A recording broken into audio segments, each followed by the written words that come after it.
অন্যের জন্য শুভ কামনা করলে এটা ফিরে নিজের দিকে আসে, এটা খেয়াল রাখেন। এটা একটা লাইফ হ্যাকস শেয়ার করতেছি, আজীবন কাজে লাগবে। অন্যের জন্য যেটাই ভালো কামনা করবেন এটা ঘুরে আপনার দিকে আসবে।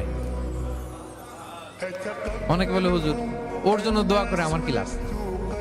নিজের জন্য আল্লাহ আমারে মাফ করে দাও, আল্লাহ আমারে সমৃদ্ধি দাও, আল্লাহ আমার বেতন বাড়াও, আল্লাহ আমার ব্যবসায় বরকত দাও, আল্লাহ আমার ছেলেরা হাফেজ বানাও, আল্লাহ আমার বউ, আল্লাহ আমার মেয়ে, আল্লাহ আমার আমার আমার সব আমার ভালো আপনি চাচ্ছেন নিজের জন্য, অন্যদের জন্যও চান।